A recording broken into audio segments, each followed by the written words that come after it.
I used to believe love was supposed to feel safe, like a warm light that never goes out. For a long time, that's exactly what life felt like with Ethan. We weren't rich or perfect, but we were real. We built our life on laughter, late-night talks, and dreams about a future that felt within reach. He'd hold my hand across the dinner table and say, "We'll make it, you'll see." And I believed every word. When his business started growing, I was proud. I left my own job to support him, convinced that love was about standing beside someone no matter what. I cooked his meals, balanced our bills, and cheered him on when he came home late, exhausted but smiling. But then little things began to change. His smile stopped reaching his eyes. His phone never left his hand. He started smelling like a perfume that wasn't mine. When I'd ask if everything was okay, he'd laugh and say, "You're imagining things." Soon, laughter turned into silence. Dinners turned into separate nights on the couch. I'd lie awake, listening to the sound of him breathing beside me, but feeling miles away. People always talk about the moment love begins, the spark, the butterflies. But they never tell you about the quiet way it dies. It doesn't explode, it fades. One conversation at a time, one secret at a time. I tried to hold on. I told myself he was just stressed, that every couple goes through rough patches. But deep down I knew. Love doesn't hide behind locked phones and tired excuses. Love doesn't make you feel invisible. And that night, as I stared at the empty space between us, I realized something I never wanted to admit. The man who once promised me forever was already gone. The first time I caught Ethan lying, it was something small. He said he was meeting a client for dinner, but the receipt in his jacket pocket told a different story. 2 glasses of wine, 1 meal, 1 dessert. Not business.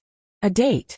I sat there staring at that receipt for hours, tracing the ink with my finger, convincing myself there had to be another explanation. Maybe he forgot to mention a coworker. Maybe I was just being paranoid. But deep down, that quiet ache in my chest already knew the truth. The next morning, I asked him casually, "How was your meeting?" He smiled, that same polished, rehearsed smile, and said, "Good. Productive." I nodded, pretending I believed him. But something in me shifted that day. A crack that couldn't be repaired. Days turned into weeks, and the distance between us became unbearable. He spent more time at work, and I spent more nights staring at the clock, waiting for headlights to pull into the driveway. Sometimes I'd hear laughter through his phone, soft and unfamiliar, a woman's voice. I started keeping track of little things. Perfume I didn't own. Texts he deleted. A second phone bill he couldn't explain. Every detail felt like a piece of a puzzle I never wanted to complete. One night, when he came home late again, I asked him directly, "Is there someone else?" He froze, not in shock but in calculation. Then he laughed low and sharp. "You really need to stop making up stories." I wanted to scream, to break something, to force him to look at me, but all I managed was a whisper. "Then tell me the truth." He didn't. He just turned away, muttered something about needing sleep, and left me sitting there with tears burning my throat. That's when I realized something painful. Love doesn't disappear all at once. It bleeds out slowly, with every lie you choose to forgive. And I had forgiven too many. After that night, everything between us changed, or maybe it had already changed, and I was just finally seeing it. Ethan stopped pretending.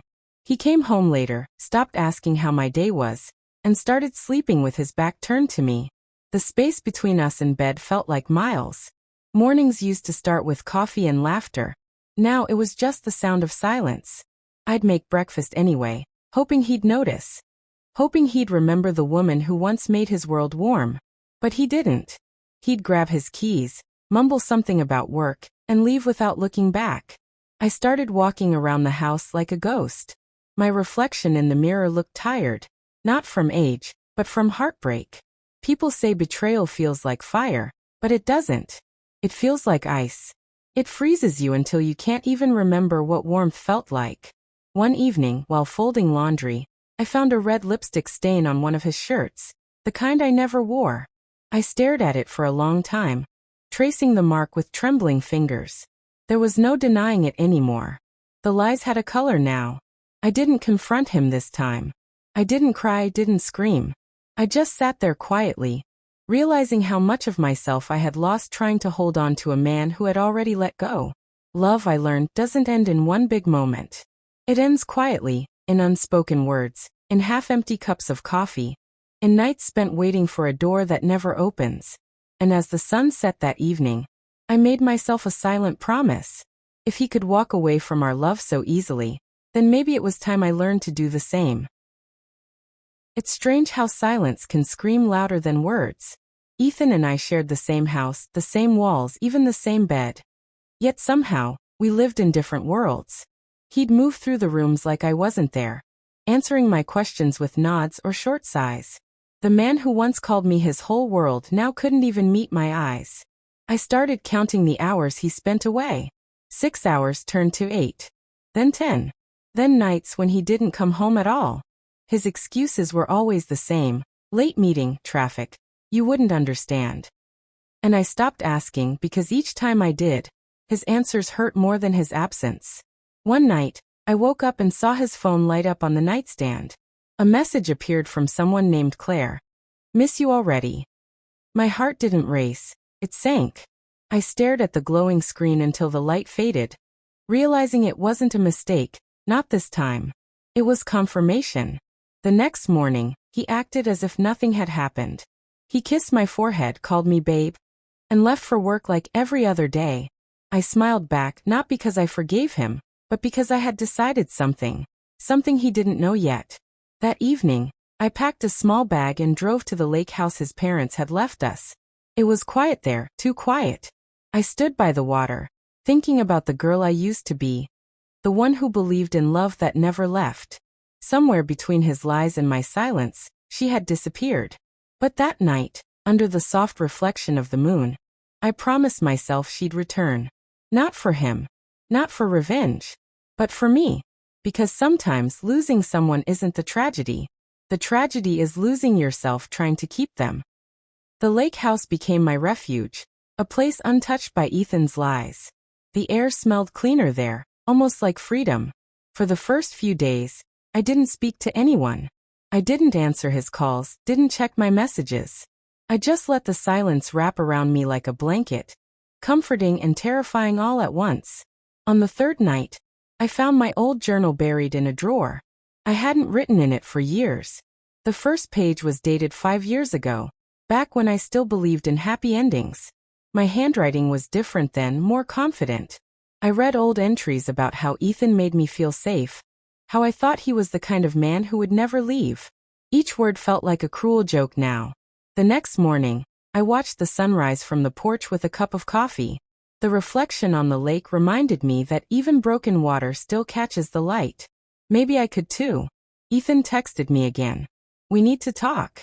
I didn't reply. For once, I wanted him to wonder what I was thinking. For years he had the power to make me feel small, lost, dependent. But now, for the first time, he was the one waiting. That day, I drove into town, got a haircut, and bought a new dress. Nothing fancy, just something that made me feel like myself again. The woman in the mirror looked different. Softer eyes, steadier hands. She wasn't healed yet, but she was waking up. When I returned home that evening, a text from Ethan waited for me. "If you don't come back, you'll regret it." I stared at the screen, and for the first time, I didn't feel fear. I felt pity, because the truth was simple. He had already lost me long before I walked out that door. Days passed at the lake house like soft whispers. I learned to live without checking my phone every hour. I stopped replaying his words in my head. Stopped wondering where I went wrong. There was a quiet strength growing inside me, slow, but steady. One morning, while grocery shopping in town, I ran into an old friend, Claire. She looked at me, surprised. "You look peaceful," she said. I smiled, unsure how to respond. Maybe peace wasn't something you found. Maybe it was something you chose after losing everything. That night, I cooked dinner for one. Candlelight, soft music, a glass of wine. I laughed at myself for setting the table like it was a celebration. But in a way, it was. I wasn't celebrating being alone. I was celebrating surviving. Ethan kept calling. Each voicemail was shorter than the last. First anger, then guilt, then silence. I didn't delete them. I just stopped listening. His words didn't hold power anymore. I began to write again in my journal. Not about him, but about me. The things I wanted, the woman I wanted to become. I wrote about opening a small art studio, about finding meaning in simple mornings and honest smiles. Sometimes I still missed him, or maybe I just missed the version of me that loved without fear. But every time that ache came, I reminded myself, I was not made to be someone's afterthought. The next sunrise felt different, warmer, brighter. For the first time, I didn't measure time by the moments he left me. I measured it by the moments I returned to myself. Because healing doesn't begin when someone apologizes. It begins the day you stop waiting for them to. It's funny how healing doesn't come in a single moment. It comes in small pieces. A sunrise that feels softer. A song that doesn't hurt anymore. A night when sleep finally arrives without tears. That's how my days began to change. At first, I didn't realize it was happening. I just noticed that mornings didn't feel so heavy. The lake's reflection started to look beautiful again. Not like a mirror of loneliness, but a promise of something new. I began to walk by the shore every evening, barefoot in the sand, letting the cold water touch my skin like it was reminding me I was still alive. I met people in town. Not friends, not yet, but kind strangers.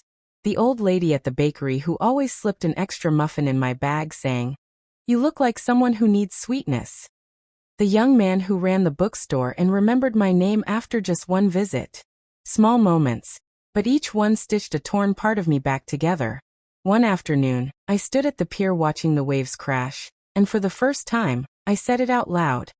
"I forgive you." I didn't mean Ethan. I meant myself. For staying too long. For believing too deeply. For losing myself in someone else's shadow. That night, I wrote in my journal again, "I'm not broken. I'm becoming."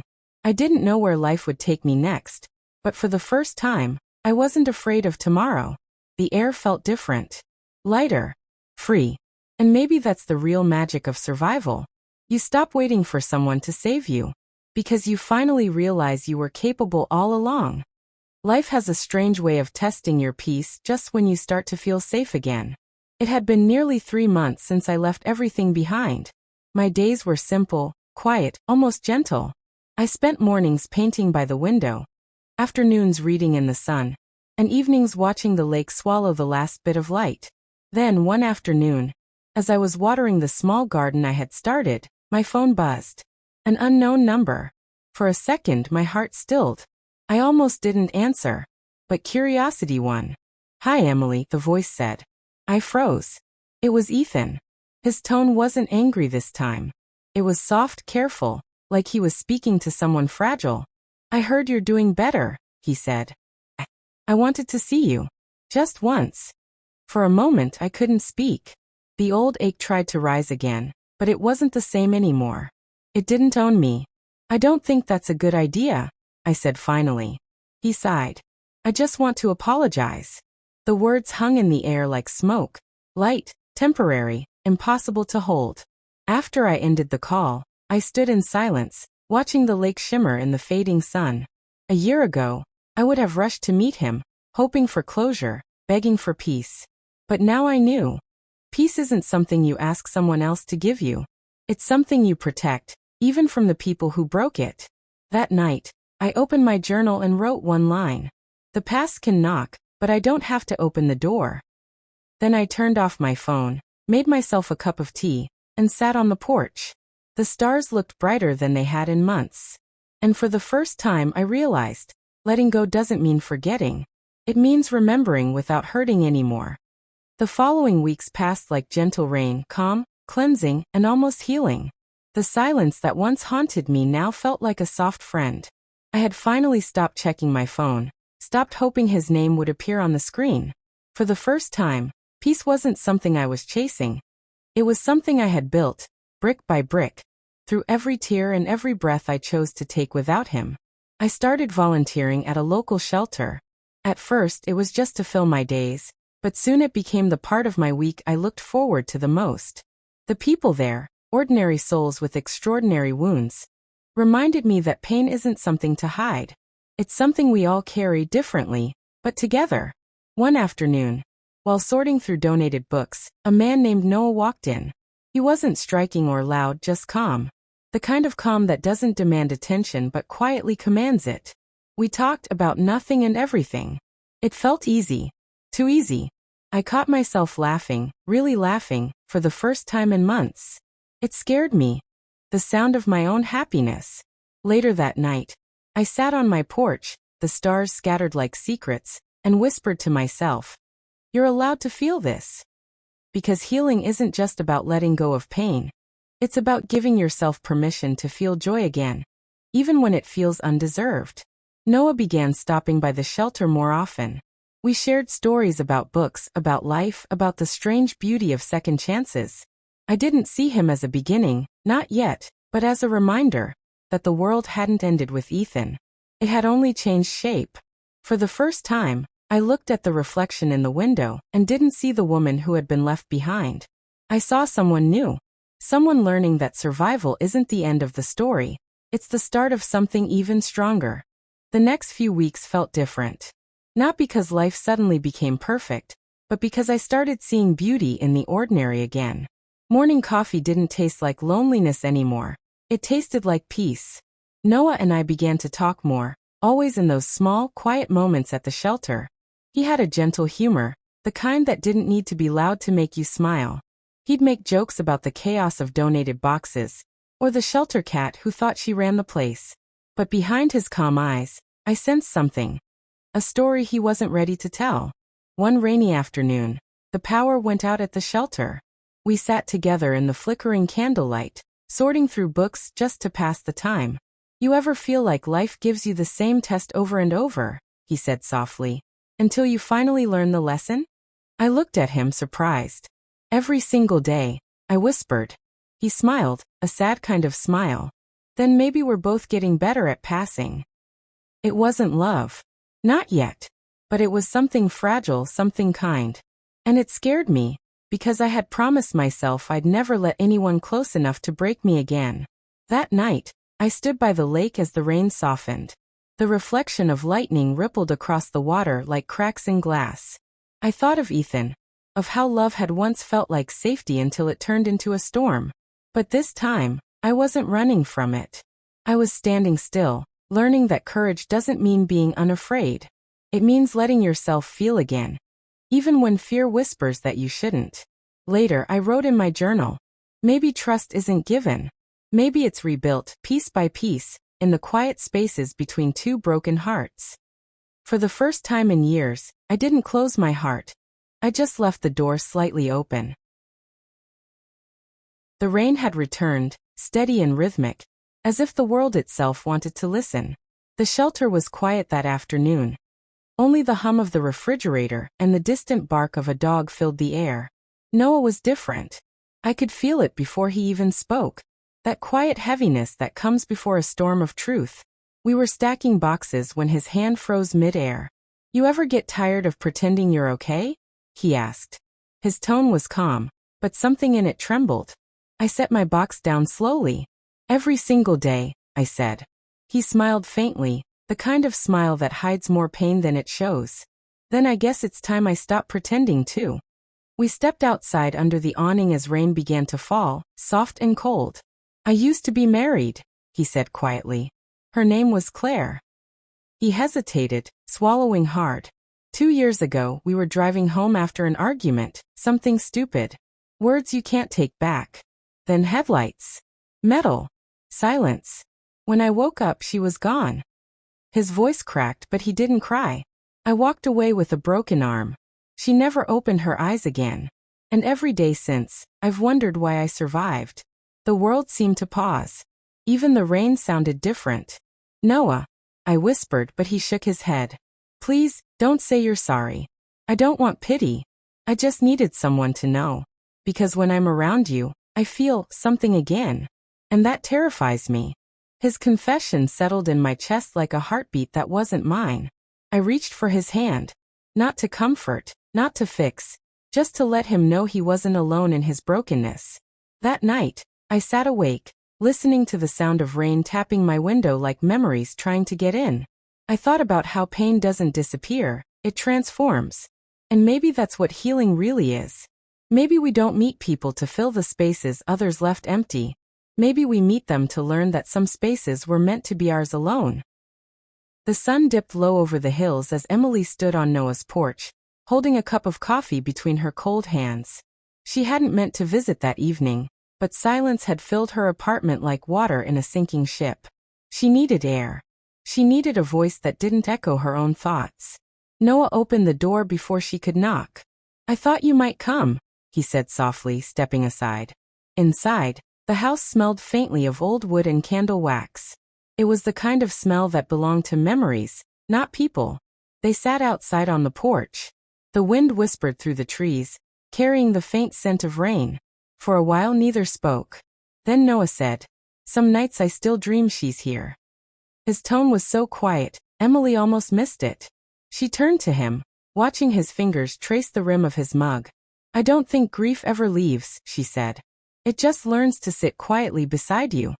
He gave a small smile, one that didn't reach his eyes. "And some days," he murmured, "it refuses to sit at all." Emily felt something shift inside her. Not pity but recognition. They were both walking through different ruins, but somehow their paths had crossed. He told her about Claire, how she'd loved thunderstorms and hated coffee, how he still kept her scarf in the drawer, untouched. Emily listened, really listened, until she felt her chest tighten with a strange warmth. It wasn't love. It was understanding. Later, when she stood to leave, Noah handed her an old blue scarf. "It's cold," he said. She hesitated, then accepted it, wrapping it carefully around her neck. "Thank you," she whispered. Noah nodded. Sometimes two broken people can make the world feel whole, if only for one evening. Driving home, Emily's heart was lighter. Maybe broken didn't mean ruined. Maybe it meant real. As the streetlights blurred across her windshield, she smiled for the first time in months. Not because someone had saved her, but because she finally believed she could save herself. Emily woke before sunrise, the faint light spilling softly across her small kitchen.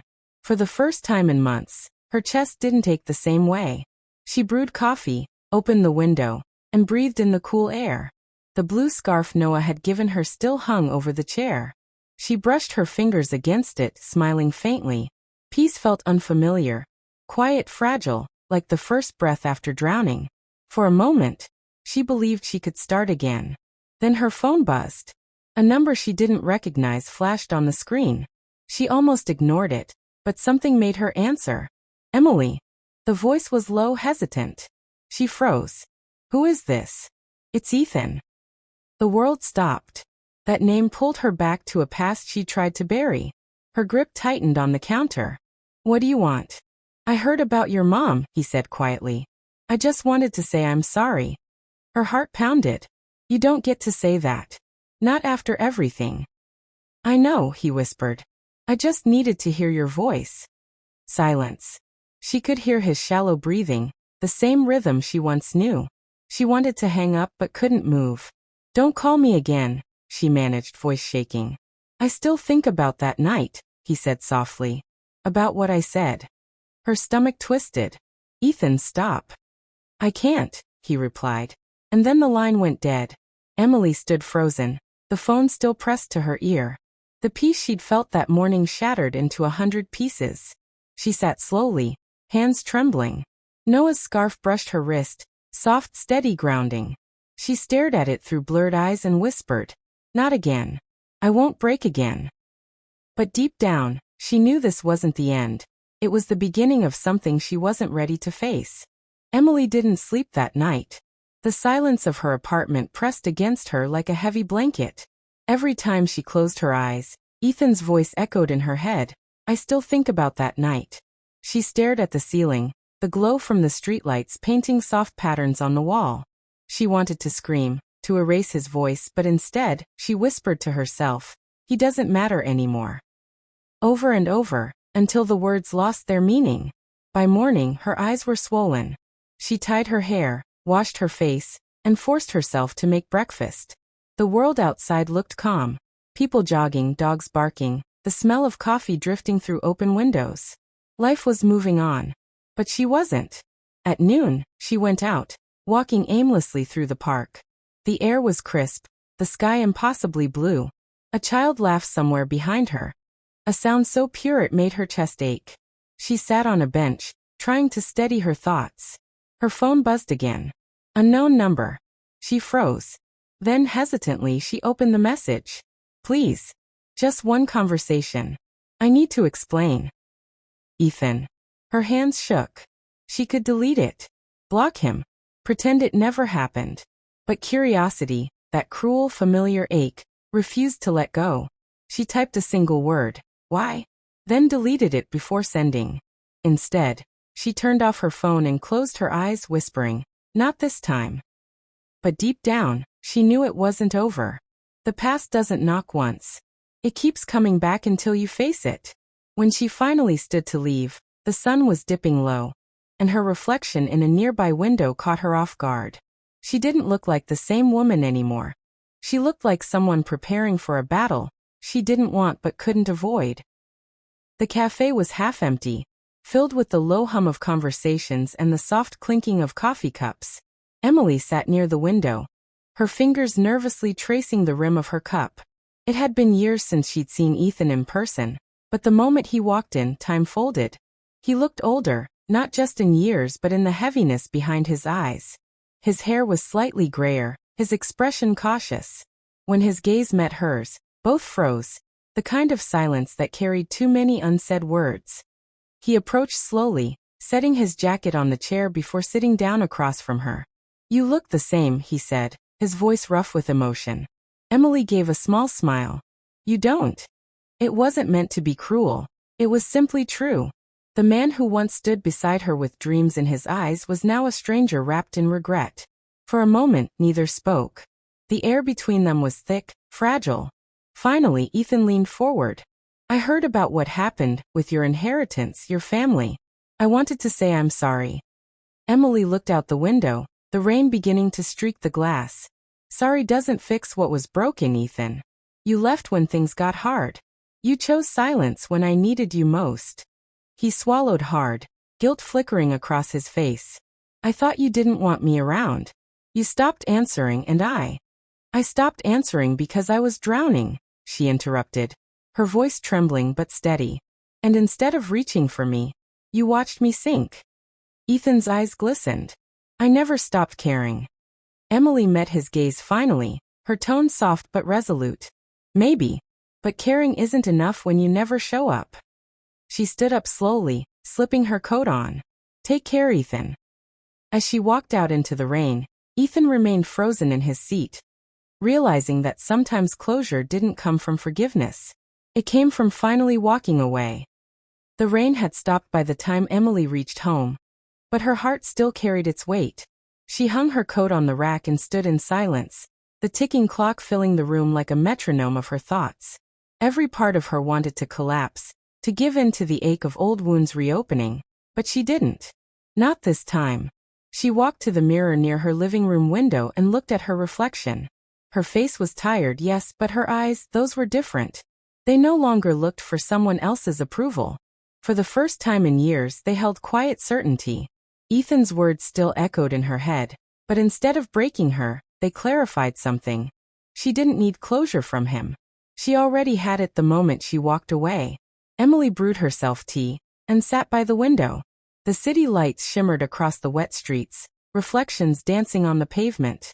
She opened her journal, the same one she had abandoned months ago, and began to write. At first, her hand trembled, but soon the words flowed. She wrote about loss, about betrayal, about learning that sometimes love doesn't die. It just changes shape. When she finished, she smiled faintly. For years, she had lived her life waiting for someone to save her. From loneliness, from guilt, from herself. But tonight, she realized she never needed saving. She only needed to remember who she was before life made her forget. The phone buzzed. A message from an unknown number. I saw your post about community outreach. We're looking for a speaker who's been through something real. Would you be interested? Emily read it twice, her heart warming. For once, the universe wasn't taking something from her. It was giving her a start. She replied simply, yes, I'd love to. Outside, the clouds began to part, and the moonlight slipped through her window. It felt like a sign, the end of one storm, and the beginning of her own becoming. The rain had stopped by the time Emily reached home, but her heart still carried its weight. She hung her coat on the rack and stood in silence, the ticking clock filling the room like a metronome of her thoughts. Every part of her wanted to collapse, to give in to the ache of old wounds reopening, but she didn't. Not this time. She walked to the mirror near her living room window and looked at her reflection. Her face was tired, yes, but her eyes, those were different. They no longer looked for someone else's approval. For the first time in years, they held quiet certainty. Ethan's words still echoed in her head, but instead of breaking her, they clarified something. She didn't need closure from him. She already had it the moment she walked away. Emily brewed herself tea and sat by the window. The city lights shimmered across the wet streets, reflections dancing on the pavement. She opened her journal, the same one she had abandoned months ago, and began to write. At first, her hand trembled, but soon the words flowed. She wrote about loss, about betrayal, about learning that sometimes love doesn't die. It just changes shape. When she finished, she smiled faintly. For years, she had lived her life waiting for someone to save her. From loneliness, from guilt, from herself. But tonight, she realized she never needed saving. She only needed to remember who she was before life made her forget. The phone buzzed. A message from an unknown number. I saw your post about community outreach. We're looking for a speaker who's been through something real. Would you be interested? Emily read it twice, her heart warming. For once, the universe wasn't taking something from her. It was giving her a start. She replied simply, yes, I'd love to. Outside, the clouds began to part, and the moonlight slipped through her window. It felt like a sign, the end of one storm, and the beginning of her own becoming. The following morning, sunlight streamed through the blinds, painting golden lines across Emily's floor. She stirred her tea and smiled faintly. It felt like a different kind of morning. For the first time in what felt like forever, she wasn't waking up to dread or confusion. She had a purpose again, even if it was small. She spent the day preparing for the community event she had been invited to speak at. The idea of standing in front of strangers terrified her. Yet there was something empowering about it too. She wasn't sharing her story for sympathy, she was sharing it for strength. Her truth had been buried for too long. At the local library's small auditorium, chairs were arranged neatly in rows. When Emily arrived, her hands trembled slightly as she clutched her notes. The organizer, a warm woman named Claire, greeted her with a hug. You're brave for being here, she said gently. As people began to fill the seats, Emily took a deep breath. When it was her turn, she stepped onto the stage. The microphone wobbled slightly under her touch. She looked out. Faces of mothers, young women, even a few men, all waiting. My name is Emily, she began softly. And I used to believe that strength meant holding everything together. But sometimes real strength is found in the moments we finally let go. She spoke about loss, about being betrayed by those she loved, about rebuilding from nothing. As she talked, the fear in her chest turned into release.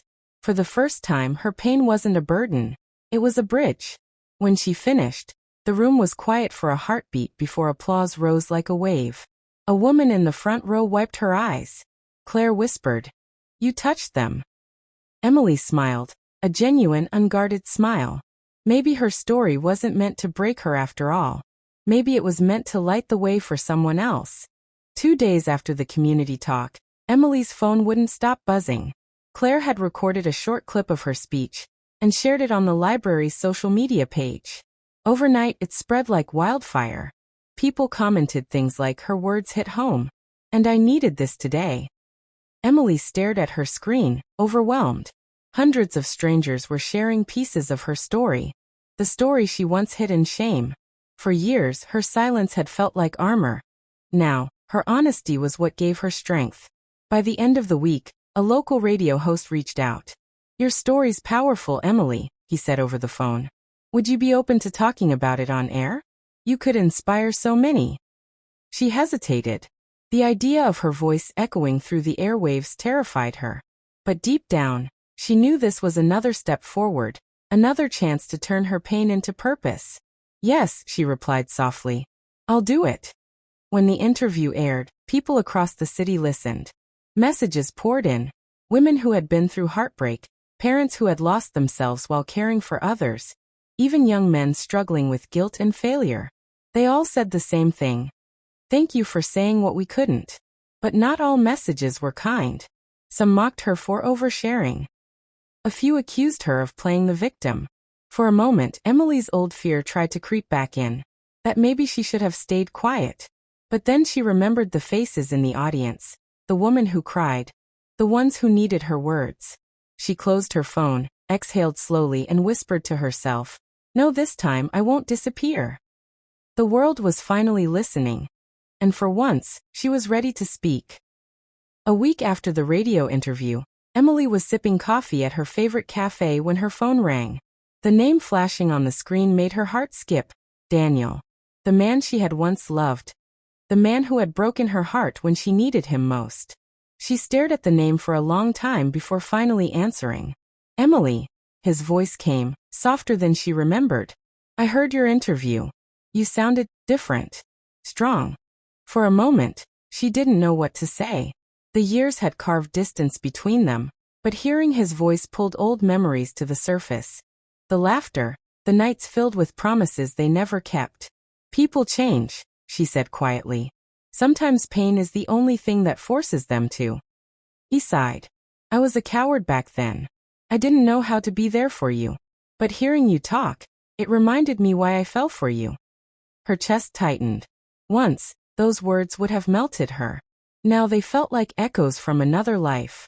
"Daniel, I'm not that woman anymore," she said softly. "The one who kept waiting for someone to choose her. I chose myself this time." He was silent for a moment. "Then maybe I just needed to hear that. I'm proud of you." After the call ended, Emily sat in silence, staring at the reflection of the city lights in her cup. She felt no anger, no longing, just peace. It was strange, but beautiful. Sometimes closure doesn't come through apologies. It comes when your heart finally stops aching. That night, she stood on her balcony, the breeze lifting her hair. The city below hummed with life, but inside everything was still. She whispered into the night, "Thank you for leaving when you did." Because if he hadn't, she might never have found herself. 3 days after Emily's call with Daniel, an unfamiliar email appeared in her inbox. The subject line read, "Invitation, Women Who Rise Conference 2025. She almost deleted it, thinking it was spam, but curiosity made her open it. It was real. A nonprofit organization that focused on women's empowerment had seen her story online and wanted her to speak at their annual event in New York City. They even offered to cover her travel and accommodation. Emily stared at the screen, speechless. Just a few months ago, she'd been sitting alone in a small apartment, afraid to even leave her bed. Now someone wanted her to stand on a stage, to tell her truth to hundreds of people. The thought made her nervous, but underneath the fear was something else, pride. That night, she called Claire, her friend from the library. "New York," Claire said, laughing. "Emily, that's huge. You have to go." "I'm scared," Emily admitted. "What if I'm not ready?" "Emily," Claire replied softly, "you were ready the day you stopped apologizing for existing." Those words stayed with her. When the flight day arrived, Emily packed a small suitcase, not just with clothes, but with courage. As the plane took off, she watched the city shrink below her. For the first time in years, she wasn't running from her past, she was flying toward her future. When she stepped into the conference hall, she saw faces from all walks of life, women who had struggled, survived, rebuilt. She realized they weren't here to hear a perfect story, they were here to feel less alone. As her name was called, Emily took a deep breath and walked onto the stage. The applause echoed softly, like a heartbeat.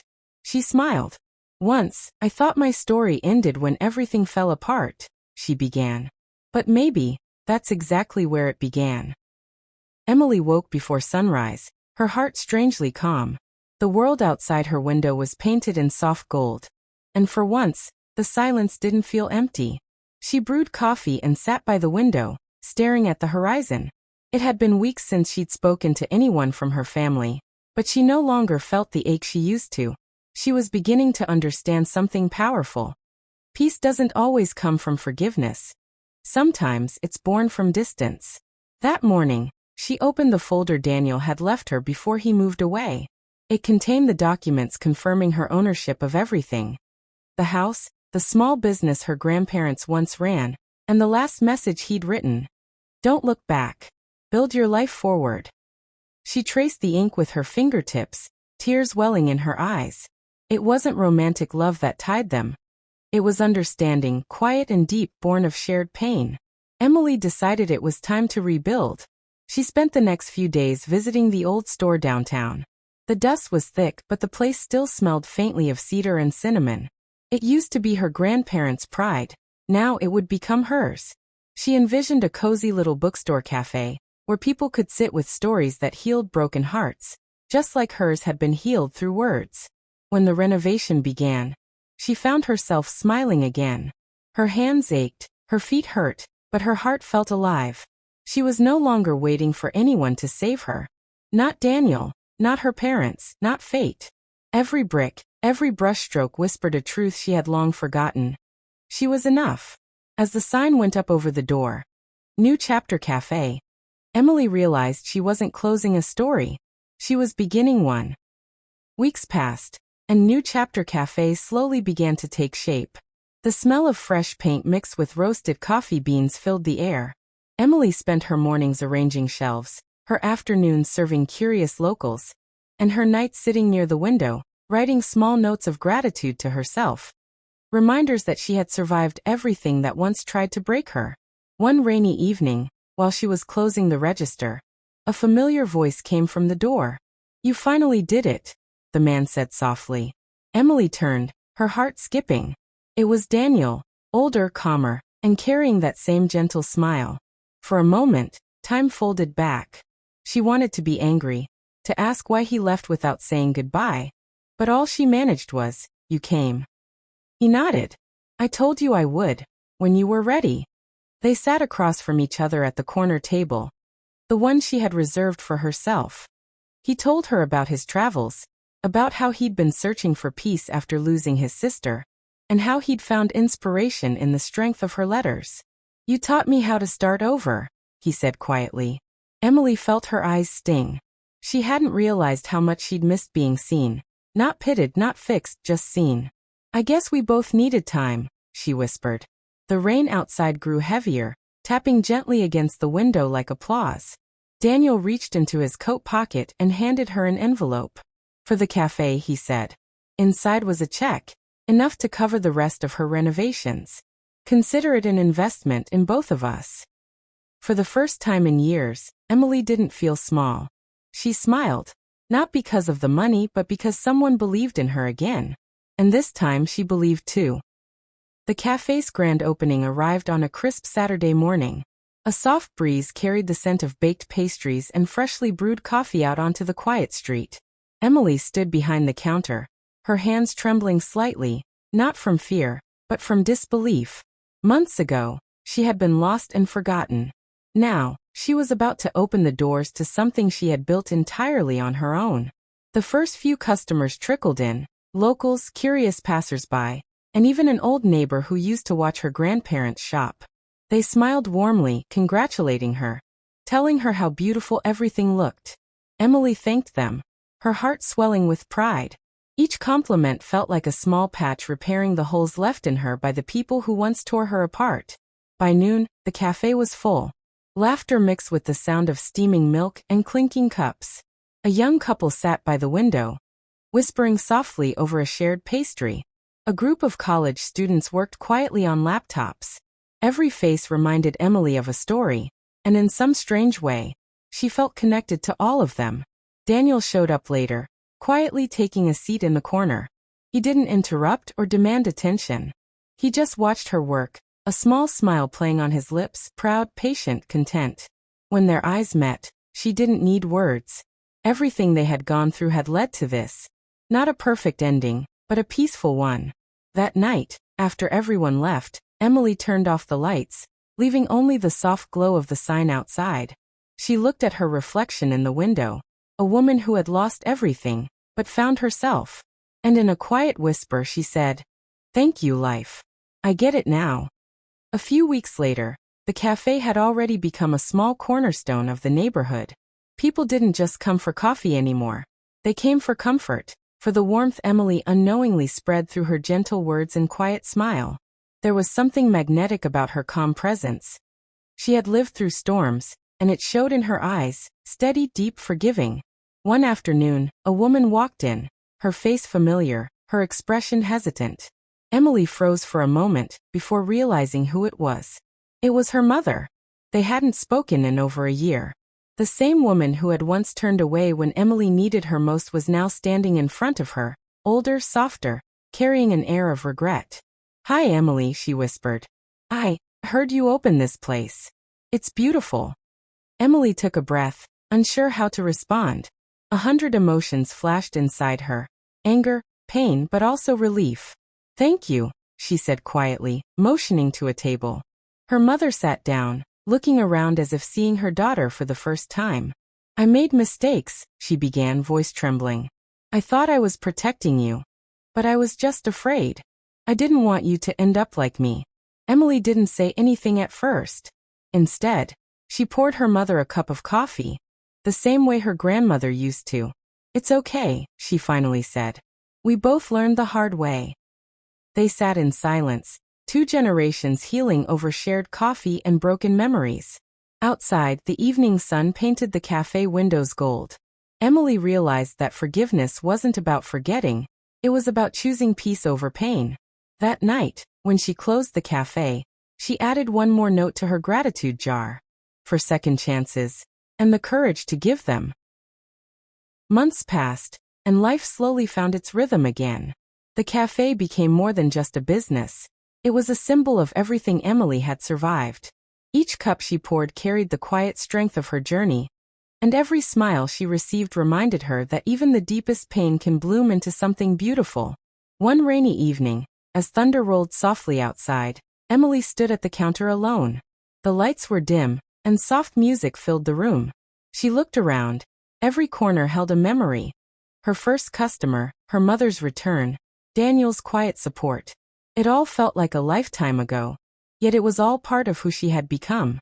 She reached into her gratitude jar one last time, pulling out the oldest note, the very first one she had written months earlier, for the courage to begin again. A tear slipped down her cheek, but this time it wasn't from sadness. It was peace. She had found her place in the world, not because life was easy, but because she refused to give up. Just as she turned off the lights, Daniel appeared at the door, holding an umbrella. "Closing up?" he asked with a smile. Emily nodded. "Yeah, but not forever, just for tonight." They stepped outside into the gentle rain, walking down the empty street together. The cafe sign glowed softly behind them, Second Bloom Cafe. A name that perfectly captured her story. She glanced up at the dark sky, whispered to herself, "Thank you for breaking me, so I could rebuild stronger." And as the rain fell around them, the world finally felt quiet. Not empty, just peaceful. Clapperboard if this story touched your heart.